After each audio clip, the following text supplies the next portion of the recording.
দেখেন আমরা আনোয়ারুজ্জামান চৌধুরী সিলেট সিটি কর্পোরেশনের মেয়র, এখানে আমাদের ছাত্রলীগের সভাপতি জগলু চৌধুরী সহ অনেক এখানে যারা রয়েছেন লাইনে, আমরা সবাই কিন্তু একই সাথে সমসাময়িক সময়ে এই ক্যাম্পাস থেকেই আমরা ছাত্রলীগ শুরু করেছিলাম। রাজনীতির সম্পর্কটাই আসলে আমাদের সবচেয়ে বেশি নিবিড় সম্পর্ক। এর রাজনীতি থেকেই আমাদের আত্মার সম্পর্কে পরিণত হয়েছে। আজকে আমরা একে অপরের সহায়ক ভূমিকা পালন করি। আমরা শুধু অতীত নয়, ভবিষ্যতেও আমরা এই দেশ এবং জাতির জন্য আমরা সবাই মিলেই কিন্তু আমরা কাজ করতে চাই। আমরা আসলে পরিচয় কি, আমরা ছাত্রলীগের স্লোগানের মধ্য দিয়েই আমাদের পরিচয়। আনোয়ারুজ্জামান চৌধুরী শুধু নয়, আমাদের অসংখ্য বন্ধুবান্ধবরা রয়েছে যারা আওয়ামী লীগের নেতৃত্ব পর্যায়ে এখন সিলেট থেকে শুরু করে কেন্দ্রীয় পর্যন্ত আমাদের প্রতিনিধিরা রয়েছেন। আমাদের সমসাময়িক যারা আমরা ছাত্র রাজনীতি শুরু করেছিলাম, আমরা অনেকেই বিভিন্নভাবে কিন্তু আমরা বিভিন্ন ভূমিকা রেখে যাচ্ছি। আমাদের এই মঞ্চে হয়তো আপনি হিসাব করলে দেখবেন 100 মতো আমাদের ছাত্রনেতারা আমরা এখানে বসে আছি, যারা আমরা একসাথে ছাত্রলীগ থেকে শুরু করে আজ অবধি আমরা বঙ্গবন্ধুর কথা বলে এদেশের মানুষের পক্ষে কথা বলে যাচ্ছি। আপনি একটি প্রশ্ন করেছেন, অ্যাডভোকেট রঞ্জিত সরকারকে আমি কবে থেকে চিনি। এটা ছিল 1988 সাল।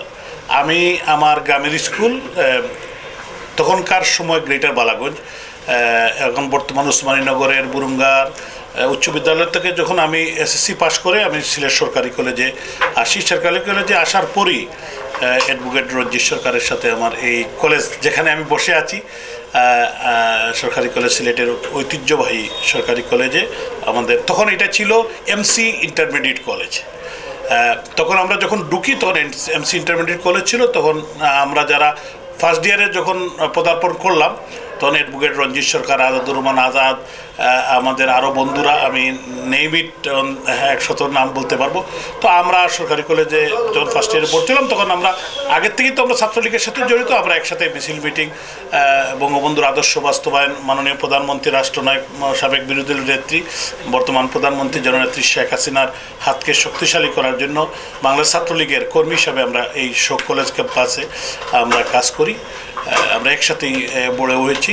পরবর্তী সময়ে সিলেট ছাত্র রাজনীতিতে অ্যাডভোকেট রঞ্জিত সরকারের অবদান, আমি পরবর্তী সময়ে আমি লেট 90s আমি চলে যাই লন্ডনে। তখন রঞ্জিত সরকার এবং আরও যারা ছিলেন আমাদের কলিগ, বন্ধু, সহযোদ্ধা, তারা ছাত্রলীগের রাজনীতিকে সমুন্নত রাখতে অনেক ত্যাগ তিতিক্ষা এবং জেল, জুলুম এবং নির্যাতন তারা সহ্য করেছেন, যেটা আমি করি নাই। আমি জেল কাটি নাই, আমি নির্যাতিত হই নাই, কিন্তু তারা নির্যাতিত হয়েছেন, তারা জেল কাটেছেন অনেকবার অ্যাডভোকেট রঞ্জিত সরকার। তো আমি তখন থেকেই রঞ্জিত সরকার পরবর্তী সময় আজ পর্যন্ত আমার মনে হয় একদিনের জন্য আমাদের সম্পর্ক নষ্ট হয় নাই। এখন পর্যন্ত আমাদের সেই বন্ধুত্ব, আমাদের যে কলেজে ঢোকার পর থেকে আজ পর্যন্ত আমরা একসাথেই আছি, সংগঠনের জন্য কাজ করছি, বঙ্গবন্ধুর আদর্শ বাস্তবায়ন, দেশের জন্য, দেশের মানুষের জন্য। অ্যাডভোকেট রঞ্জিত সরকার আপনি জানেন আমার বন্ধু, আমরা একসাথে বড় হয়েছি, এটা তো স্বাভাবিক, বন্ধুর প্রতি বন্ধুর একটা কমিটমেন্ট। মাননীয় সংসদ সদস্য রঞ্জিত সরকারে বেড়ে ওঠা এই সিলেটে, এই সিলেট সরকারি কলেজ, এমসি কলেজ, সিলেটের রাজপথে রঞ্জিত সরকার বারবার প্রমাণ দিয়েছে যে বঙ্গবন্ধু কন্যা জননেত্রী শেখ হাসিনা একজন বিশ্বস্ত কর্মী হিসাবে, বঙ্গবন্ধুর একজন কর্মী হিসাবে রঞ্জিত সরকার যে এই মাটিতে কতটুকু জনপ্রিয় সেটার প্রমাণ দিয়েছে। এবং সিলেটের ছাত্রলীগ, যুবলীগ সহ সিলেটের মানুষ, আপামর জনতা রঞ্জিত সরকারকে সমর্থন দিয়েছে। আমি রঞ্জিত সরকারের উত্তরোত্তর সাফল্য কামনা করি এবং আশা করি রঞ্জিত সরকারের নেতৃত্বে শুধু সুনামগঞ্জ এক নয়, সিলেটের বৃহত্তর সিলেটের উন্নয়নে রঞ্জিত সরকার কাজ করে যাবে। আমরা বন্ধু, আমরা একই সাথে লেখাপড়া করেছি। আমি এমসি কলেজে, ওনারা সরকারি কলেজে ছিলেন।